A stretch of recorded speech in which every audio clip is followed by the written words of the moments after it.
Green Shift. C'est pour ça que je suis avec vous aujourd'hui. Voilà. Alors moi, avant de préparer l'émission, je vous ai posé la question, est-ce que vous êtes sur Sfax ou vous m'avez dit que non. Ça part de Tunis et je vous poserai peut-être cette question tout à l'heure. Alors, cet événement, on peut dire que c'est un événement quand même, le Sfax Green Shift, il s'agit du premier laboratoire national de la mobilité intelligente et durable. Sénétal, s'agissant d'une première, quel objectif vous êtes-vous assigné ? D'accord. Déjà, je vous remercie pour votre invitation. Je vous en prie. L'événement, il faut le mettre dans son cadre. Je vais tout d'abord expliquer le format de cet événement, pour qu'on puisse comprendre quel objectif nous voulons atteindre. Il faut savoir quelle feuille de route nous avons mis en place. Depuis un moment, nous avons mis des pilotes par la data dans plusieurs villes pour mesurer des indicateurs de mobilité urbaine et rurale dans des régions tunisiennes, pour faire des cartographies de notre mobilité actuelle, en dynamique, pas en statique. C'est-à-dire, on ne vous donne pas un rapport par rapport à la mobilité qui date de l'instant T, l'année 2014 ou 2015. C'est un dashboard qui vous permet de voir en dynamique comment la mobilité évolue. Et c'est le moyen qui permet de bien décider, de prendre les actions nécessaires pour remédier aux lacunes, aux défaillances de notre système de mobilité. Donc le format que nous avons mis, c'est pas un événement, c'est un kick-off d'un pilote qui va durer 6 mois. Donc ce que nous allons faire, exactement. C'est un travail de longue haleine. Exact. Pour un problème complexe, il faut des solutions scientifiques simples, smart, qui permettent d'atteindre des objectifs, mais il faut des pas qui durent dans le temps. Il faut prendre son temps. Pardon, est-ce que vous êtes ingénieur de formation ou qu'est-ce que vous avez fait comme étude ? J'ai fait management stratégique. D'accord. Nous avons des équipes d'ingénieurs, chacun dans son domaine, et c'est pour ça que dans cet événement, par exemple, nous les avons répartis dans 4 ateliers où dans chaque atelier, il y a les experts concernés. Donc l'événement du 15 se fera déjà au Technopole de Sfax. Je veux remercier le Centre national de recherche de Sfax, la Technopole de Sfax, nos partenaires, la CDC. Et alors pourquoi Sfax, Nidal ? Je vous explique tout d'abord rapidement le format pour que vous puissiez comprendre pourquoi Sfax. Donc, nous allons faire un événement le 15 juillet où nous allons faire des ateliers. Ces ateliers-là vont discuter des sujets du financement, de la transition écologique, de la mobilité, l'infrastructure, l'ESG, puisque nous voulons mettre en place un modèle conforme aux standards internationaux pour l'avenir de la mobilité en Tunisie, qui est aussi aujourd'hui l'actualité de la mobilité un peu partout dans le monde. Et le dernier atelier, c'est l'atelier des données, de la cybersécurité, de la souveraineté des données. Ces ateliers, ils vont avoir des outputs qui nous permettront par la suite de faire une conclusion, de réunir plusieurs entreprises de l'écosystème et mettre en place un pilote pendant 6 mois dans la région de Sfax pour mesurer et pour faire une cartographie de la mobilité à Sfax. Pourquoi Sfax ? Parce que c'est une grande ville qui a plusieurs défaillances de mobilité. Aujourd'hui, nous commençons par le pilote à Sfax, mais il sera dupliqué dans d'autres villes. Dans quelques semaines, on va revenir au Technopole de Razel. Et nous allons commencer à dupliquer un peu dans plusieurs villes et régions tunisiennes pour avoir une solution pour la Tunisie, pas pour une seule région. Nous allons commencer par Sfax et pour une zone de Sfax, c'est-à-dire les technopoles, les centres industriels pour les entreprises. Maintenant, nous allons étudier le mouvement ou la mobilité du personnel des entreprises dans les régions du Technopole, dans les régions industrielles, dans les zones industrielles de Sfax. Pourquoi ? Parce que déjà, un des problèmes de la mobilité sont les heures de pointe et qui sont marquées par la mobilité des personnes qui travaillent. Donc, c'est les heures de pointe. Et aujourd'hui, pour des zones qu'on a choisies pour héberger des entreprises, nous avons des difficultés qui sont encore plus graves par rapport à la mobilité. Exactement. Donc, on a des zones d'industriels qui sont éloignés, qui ne sont pas desservis. On a des difficultés pour les RH de recruter des personnes, alors que le travail existe, les chômeurs existent, on n'arrive pas à prendre les chômeurs à cause du problème de transport. Exactement. Et ces POC qu'on a mis depuis 2022-2023 nous ont démontré plusieurs chiffres que nous voulons déjà exposer à partir du mois de décembre, c'est-à-dire le pilote qui va être mis pendant ces 6 mois-là. Il nous permettra de confirmer des hypothèses que nous avons mis. Il permettra aussi de tester des hypothèses qui seront mises en place le 15 juillet dans ces ateliers-là, et il nous permettra de commencer à planifier des solutions pour la mobilité intelligente et durable, parce que on a aujourd'hui des factures que nous sommes en train de payer à cause de la défaillance de la mobilité. On a des tensions qui existent entre les professionnels du transport, les usagers, que ce soit des usagers particuliers ou des usagers d'entreprise. Il y a une grande tension entre les deux, et qui sera marquée par déjà cette grève du 13 juillet, qui est une démonstration de cette relation de tension. Mais il y a d'autres factures que nous sommes en train de payer. La facture environnementale. Parce que aujourd'hui, si on parle de Sfax, c'est pas un événement taxi, mais un des piliers de la mobilité urbaine sont les taxis. Les taxis à Sfax, c'est le gaz. C'est des taxis qui ne sont pas conformes au minimum de standards de sécurité qui circulent dans la ville. Donc, si aujourd'hui nous avons lancé ce message, ce défi, que nous allons partir de cette situation actuelle pour aller à des véhicules électriques, des véhicules hybrides, ce n'est pas un rêve. Parce que les véhicules électriques existent actuellement sur le marché. Oui. Les concessionnaires sont en train de les vendre. On les trouve sur les marchés. Les hybrides également. Et les hybrides également. Il y a un problème, Nival, de bornes.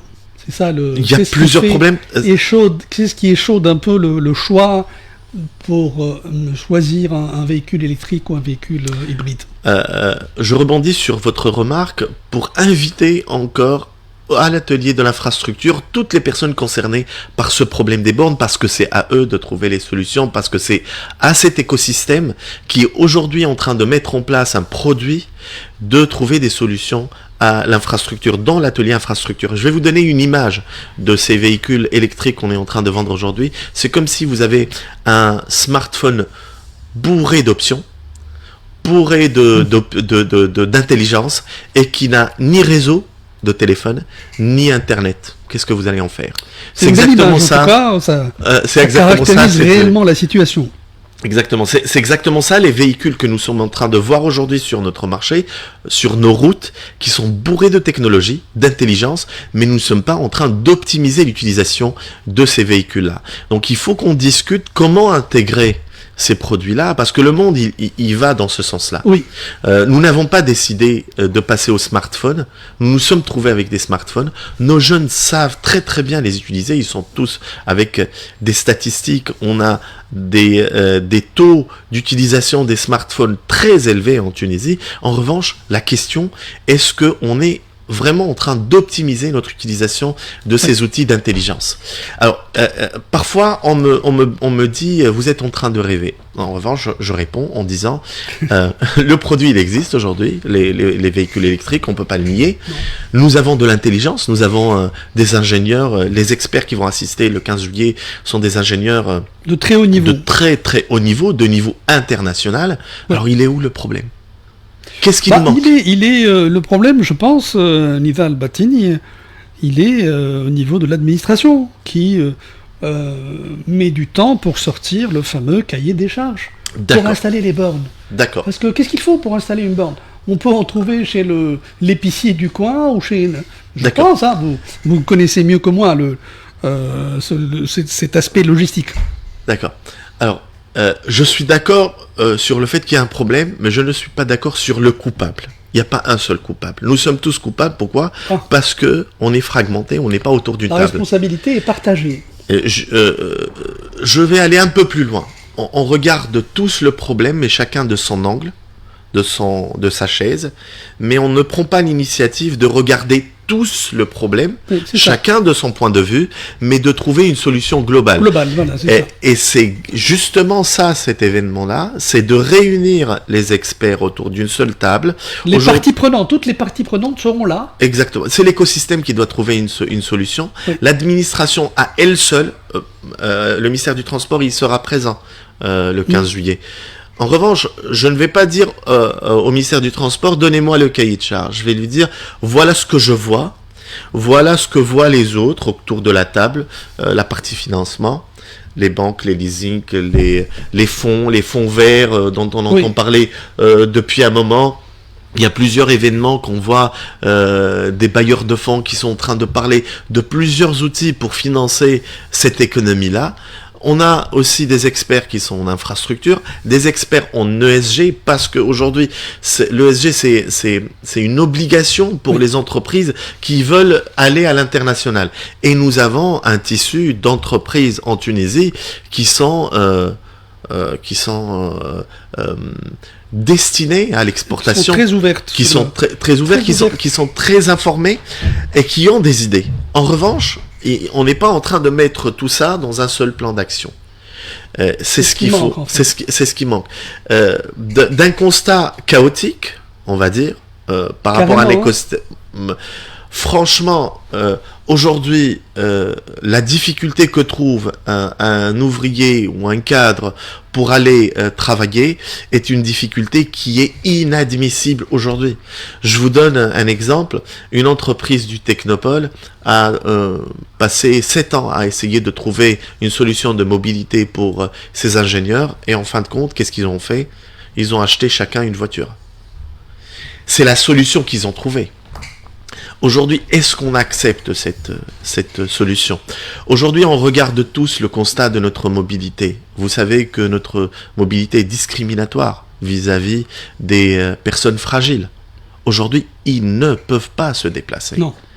Une personne fragile, je ne vais pas dire une personne à mobilité réduite, les femmes enceintes, les enfants, les mineurs, les personnes âgées, toutes ces catégories-là n'ont pas accès à la mobilité, ne peuvent pas se déplacer. Aujourd'hui, la technologie, les applications est perçue, parlons franchement, est perçue par les usagers par un moyen d'obligation pour un tarif excessivement cher. Donc, au lieu de voir la technologie comme étant une solution pour ramener un moyen de transport, pour avoir une proximité, pour avoir une facilité à une personne qui n'est pas capable d'aller dans la rue chercher ce moyen de transport, on la voit comme un moyen de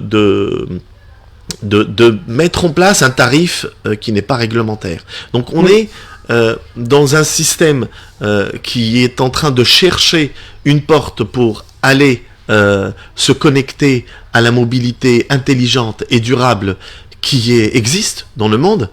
En revanche, on n'a pas la feuille de route. Alors, quels sont les pays qui sont très avancés à ce niveau, Nival Batine? Alors, je ne vais pas vous parler d'exemples de pays très avancés parce que tout le monde a avancé. Je vais vous dire, tout le monde a avancé. Je vais vous parler d'exploits pour que les personnes qui nous écoutent aujourd'hui disent qu'on n'est pas en train de rêver, que c'est concret. Je vous cite 2 exemples. En fait, c'est des rêves réalisables. Hein. Ouais, on a le droit de rêver. Je vais vous donner 2 exemples. Bogota et Kigali. Comment ils étaient, comment ils sont devenus aujourd'hui. Si vous parlez de Kigali, aujourd'hui, c'est la ville la plus intelligente et la plus propre du Rwanda, qui était dans des difficultés énormes il y a 20 ans, qui était dans un chaos pratiquement. Oui, aujourd'hui, c'est une référence si on veut apprendre. Et les Tutsis, voilà, c'était une guerre civile. C'était malheureux. Effroyable. Aujourd'hui, Kigali est une ville très propre, très organisée, et en plus, qui paye son transport par des moyens digitaux. Le tap to go, on ne paye pas par du cash, alors qu'il n'y avait que des clandestins. Je vous parle de Bogota. Bogota était une ville qui est congestionnée, avec du clandestin partout. Aujourd'hui, le modèle de Bogota est un modèle de référence pour l'organisation du transport, avec les passages qui sont dédiés au transport protégé et dédiés au transport public. On ne trouve pas les bus, les taxis, les véhicules privés sur la même voie. On les trouve dans des passages qui sont séparés, très organisés, bien planifiés. Aujourd'hui, même pour une ville qui est nouvelle en Tunisie, c'est la ville où il y a le technopole de Sfax aujourd'hui, à l'entrée de la ville de Sfax, c'est une ville pratiquement nouvelle. Mais on n'a pas mis un plan qui prend en considération la mobilité de demain, à l'époque, et d'aujourd'hui. Si on parle d'aujourd'hui. Donc, si on planifie une ville, comment on est en train de le faire? Est-ce qu'il y a un plan national directeur? Est-ce qu'il y a un plan régional directeur? Quand on a réfléchi au métro de Sfax, on a fait des études. Pourquoi ça n'avance pas? Il faut qu'on fasse un constat et qu'on se dise, si on s'est trompé de sens, il faut pas forcer, il faut changer de sens. Mais je ne vous dis pas la conclusion aujourd'hui parce que, entre autres, je ne sais pas, peut-être personnellement je sais, mais il faut que l'écosystème arrive à des conclusions communes. Est-ce qu'on a un plan? Est-ce qu'on a une feuille de route? Donc là, on va atteindre nos objectifs. Si nous n'avons pas de plan, si l'infrastructure fait un plan dans son coin pour mettre en place une cité, et que par la suite on décide d'appeler le transport, ça ne va pas fonctionner. Non. Si les citoyens vont créer une cité, et puis on va appeler le transport, ça ne va pas fonctionner. Et quand on regarde toute la ville, elle sera pas connectée, elle n'aura pas un service de transport adapté. Aujourd'hui, est-ce que la solution est toujours bus, métro, taxi, ou il y a d'autres solutions? Oui. C'est la question qui c'est la question. Hein. Est-ce qu'aujourd'hui, on est en train de répondre à la demande de transport comme elle est segmentée, ou est-ce qu'on est en train de prendre le transport par obligation? C'est ce qu'il y a. Donc, adaptez-vous aux moyens de transport, et puis c'est tout ce qu'on a. Et on essaye aussi de corriger des solutions qui ne sont pas adaptées aux besoins des... On perd de l'argent, des usagers. On perd de l'argent quelque part. Oui. On est en train d'investir là où il ne faut plus investir. Et on n'est pas du tout en train d'investir là où il faut investir. Aujourd'hui, on peut bien dire, comme vous l'avez dit, on peut bien dire acheter une voiture électrique à Sfax, mais combien de bornes il y a à Sfax? 2, 3 maximum. Oui. Est-ce que la question des bornes de recharge est une question qui concerne les concessionnaires de voitures, tout seul, qui concerne la STEG, qui concerne les stations de service? Ça concerne tout le monde. Tout le monde, en fait. Ça concerne tout le monde. Ben oui. Qui va vendre l'électricité? Qui va installer les bornes? Qui va financer? Donc il faut parler plutôt d'une chaîne de valeur et qu'il faut financer cette chaîne de valeur. C'est ce que vous prenez de faire en cette journée du 15 juillet, n'est-ce pas? Alors, ça démarre le 15 juillet et le dernier rapport, il sera délivré décembre 2026. Donc, les ateliers, le 15. C'est ça. Des conclusions qui vont être faites à l'hôtel Z à Sfax pendant la soirée du 15. Et nous allons mettre un pilote avec 10 entreprises qui vont nous confier leur personnel pour étudier, mettre des rapports par rapport à la mobilité de ces entreprises, de ce personnel-là. Chaque 2 mois, on a un rapport, et au mois de décembre, on a un rapport final. Voilà, et qui va dessiner une cartographie de Sfax, qui va démontrer un peu comment se fait la mobilité dans cette ville. Par la suite, il faut la dupliquer dans d'autres villes en prenant en considération les spécificités. Un autre point, si vous permettez, aujourd'hui, on fonctionne par des autorisations, des cahiers de charges qui sont faits de manière centrale et qui sont envoyés à toutes les régions. Bien avant, nos grands-pères, ils ont trouvé des solutions pour leur ville. Les moyens de transport qui sont utilisés à Sfax, il y a 60 ans, il y a 50 ans, ne sont pas les moyens de transport à Qlibia ne sont pas les moyens de transport à Medellin. Il y a un aspect local qui prime. Exact. Et quand on voit combien de motos il y a ici, combien de motos il y a dans l'autre ville, combien de véhicules il y a ici, combien de bus on va mettre là, ça confirme que on ne peut pas avoir un cahier de charge d'un taxi qui va fonctionner à Bizerte comme à Bengerden, comme à Tataouine, comme à Gbelli. C'est vrai. On peut pas mettre un cahier de charge pour des bus qu'on achète de façon globale et qu'on va envoyer à Indraham, à Tbarqa, à Jandouba, à Gafsa, à Touzr de la même façon. Ça ne fonctionne pas de la même façon, il y a des spécificités. C'est vrai qu'il y a des problèmes de volume, de coût, tout ça, il faut l'étudier, il faut le voir. En revanche, moi personnellement, je ne comprends pas qu'on puisse être incapable face à ce problème. À un problème, il y a une solution, au moins une solution. Et on n'est pas incapable de les trouver. Donc les experts dans ces ateliers vont essayer de nous donner leurs propositions. Nous, on va essayer de les intégrer dans des solutions intelligentes avec une invitation à toute entreprise, à toute start-up qui a des idées et qui veut travailler dans ce secteur, dans ce créneau. On ne va pas proposer le contrat actuel qui est perdant-perdant, on va proposer un contrat gagnant-gagnant. Aujourd'hui, un des problèmes aussi, c'est que nous sommes dans une situation perdant-perdant. Le professionnel de transport est perdant, il a un modèle économique qui ne tient pas la route, il a une voiture qui lui coûte des dizaines de milliers de dinars, un entretien qui coûte très cher, des assureurs qui ne veulent plus assurer les professionnels de transport. Il faut se mettre autour d'une table pour dire, ils ont certainement de bonnes raisons pour arriver à cette situation-là. En revanche, ils ne doivent pas rester dans cette situation. Qu'est-ce qu'on peut faire tous pour que ce professionnel soit sécurisable, entre guillemets. Oui. Comment on peut pas accepter qu'on ne peut plus assurer une voiture d'un professionnel de transport. C'est un des problèmes.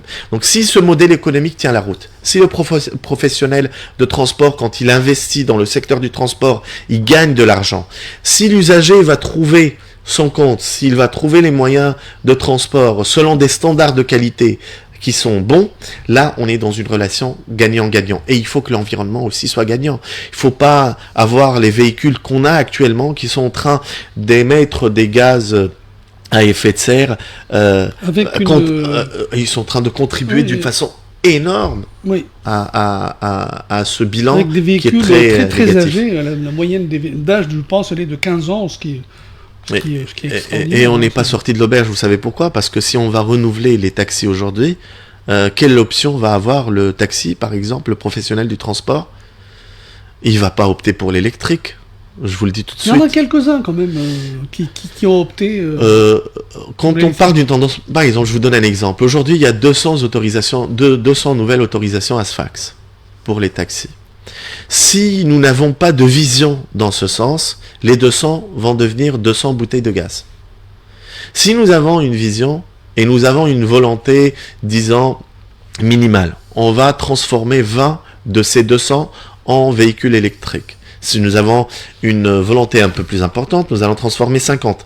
Si nous avons la bonne volonté, nous allons imposer de transformer les 200 en 200 véhicules électriques. Si le professionnel trouve son compte, c'est-à-dire quand il va migrer vers l'électrique, il trouve que c'est une bonne affaire. Oui. Il a bien acheté, à un bon prix, il a le service après-vente qualifié, crédible pour lui, il a un modèle économique qui tient la route, il va opter tout de suite à l'électrique, et tous les autres qui sont autour de lui, qui sont en train de regarder, les entreprises qui achètent aujourd'hui des voitures classiques, thermiques, les autres taxis, les professionnels du transport, s'ils voient que c'est une success story, ils vont tous migrer vers ça. Certainement. S'ils ne voient pas que c'est une success story, si aujourd'hui ça va devenir 200 bouteilles de gaz de plus, ce qui va se passer, c'est que nous aurons du mal pendant 10 ans à convaincre ces professionnels de migrer vers une autre solution. Donc le timing est aujourd'hui, pas demain. Le timing est vraiment implacable et il doit être réalisé vraiment, comme tu viens de l'indiquer, Nidal Batini, immédiatement. Dire, dans les semaines, les jours qui viennent. Alors peut-être en conclusion, je ne sais pas si vous nous avez donné une idée assez précise de ce rendez-vous qui s'appelle le Sfax Green Shift. Rappelons qu'il se déroulera au niveau du Technopole de Sfax, le 15 juillet. Peut-être un mot pour conclure ce que vous venez de déclarer. Alors, le mot de la fin, je ne donne pas de solution ici, à l'antenne. Je donne... certainement, sinon on ne fera pas cet événement-là. En revanche, je lance une invitation, ne laissez pas vos chaises vides. Si vous voyez que vous avez une contribution, aujourd'hui c'est pas une contribution financière qu'on vous demande, c'est vos visions, c'est vos idées, c'est votre volonté. Si vous avez de la volonté, si vous avez des idées, des visions, intégrez ces ateliers, ne laissez pas vos chaises vides parce qu'elles seront occupées par d'autres personnes qui peut-être n'ont pas la solution complète. Peut-être que j'aurai une partie de la solution, en revanche, elle ne sera pas efficace si elle n'est pas complète. Donc il faut que tout l'écosystème soit là. Il y aura avec nous avons déjà une alliance, je dois les remercier, il y aura avec nous la STB, la CDC, l'assurance Star, les technopoles de Sfax et d'autres acteurs de l'écosystème. Nous aimerions bien voir les concessionnaires qui vendent de l'électrique aujourd'hui, les stations de service qui installent les bornes. Et surtout les startups qui ont des idées pour compléter cette offre qui doit être attirante pour les usagers du transport, pour qu'ils puissent pas seulement rêver, mais être rassurés par rapport au futur de la mobilité. Premier pas à Sfax, après on passera à toute la Tunisie, Inch'Allah. Eh bien, Nizal Batini, merci beaucoup. Merci à vous. Pour cette présentation. Je rappelle que vous êtes General Manager de BMIT et que vous organisez le 15 juillet le Sfax Green Shift, un appel, comme tu viens de l'indiquer, à toutes les personnes qui peuvent contribuer par leur vision, par leur idée, par leur